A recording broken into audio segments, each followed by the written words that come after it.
I'm Jeff Cunningham. Welcome back to Prairie Fire. Before the interstates were built, America traveled on two-lane highways. And the most famous of those highways was U.S. Route 66. Artist Bob Waldmire of Rochester has just completed an outstanding map detailing that most celebrated and storied highway in the country.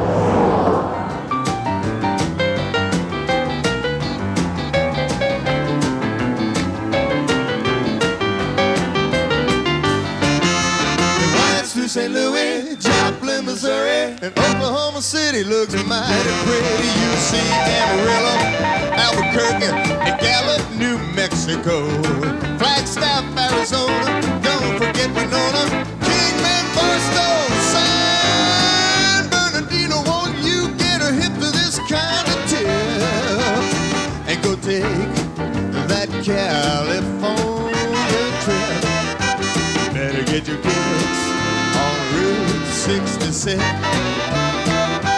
Better get your kicks on Route 66. You'll be feeling real fine out on Route 66.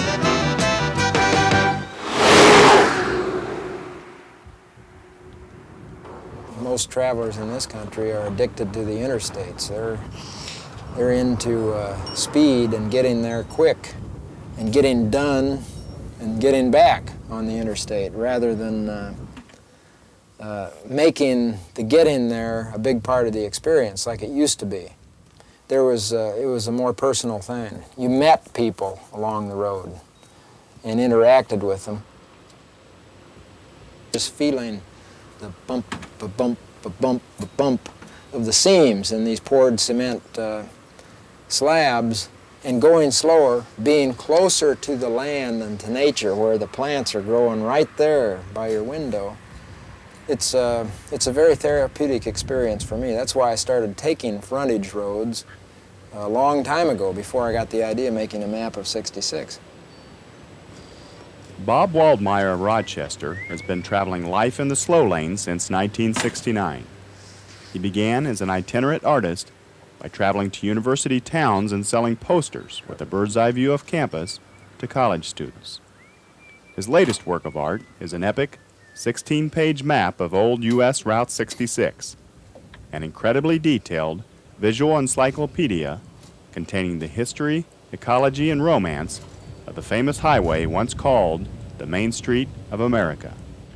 I was on my way back to Illinois from Arizona. This was 5 years ago.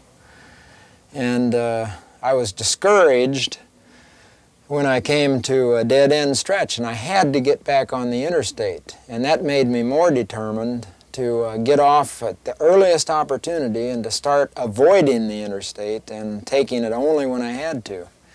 And within a few more miles, the light bulb lit that I should make a map of old Route 66. I'm a map maker, and I've traveled back and forth on 66. That really carried me west. And in 1962, we took a family vacation, and that was the first time I'd ever seen the West. And we took 66. Initially, I figured I'd knock out a 4-page map in a few months' time. And it ended up being a 16-page project that took 4.5 years that I regretted ever starting.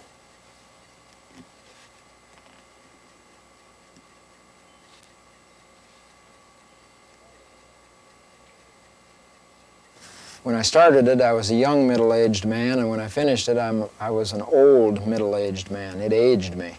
But it was great fun, and I'm glad it's done. Yeah. What's left of Route 66 is in bits and pieces in 8 states, 300 miles of it in Illinois. A remnant from a time of roadhouses, cafes, and resort cabins, before the numbing sameness of McDonald's and Super 8s. It roughly follows Old Illinois 4 via Joliet and Bloomington Normal, Lincoln, Springfield, Litchfield, Mount Olive, Staunton, Edwardsville, Granite City, East St. Louis, And today you can drive almost all of 66 across Illinois with the exception of it's either 12 or 16 miles where you have to get on I-55. Bob travels in style in his Volkswagen van, where he can live, sell his art, and spread the word about changing the way we treat the earth. I have anxieties about how slow change seems to be happening with the way people live and what they live for, what their objectives are. The sooner people change their priorities to just wanting to live and be healthy and nurture their environment on a small scale, the sooner the wounds will heal. This is a 60-passenger Superior coach, 1966 model. But Bob's dream house is a converted school bus, part museum, part condominium.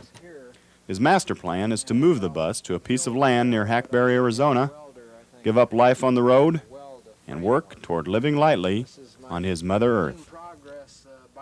The plan is to establish an international bioregional Old 66 visitor center because increasing numbers of people from all over the world are traveling 66. For years I've wanted to have a place where I can plant things and grow things, one place, and now I've got it. So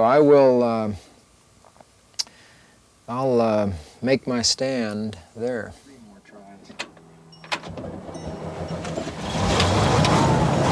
The guy I bought this from said, he was telling me the best way to get started. He said, just pump like hell. I will definitely miss getting out on the road in a vehicle. There's nothing like it, and it got into my blood early, and I've always tried to baby my vehicles, and have always had a rapport with my vehicle and related to it as kind of a companion and my shell, my home. And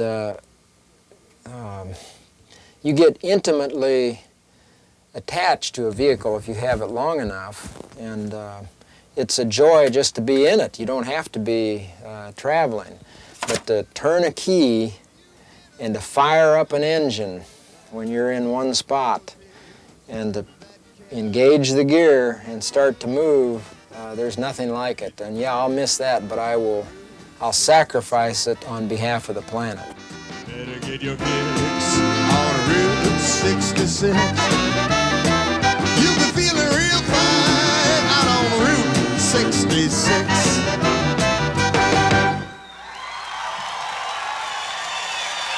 Don't even step on the brakes.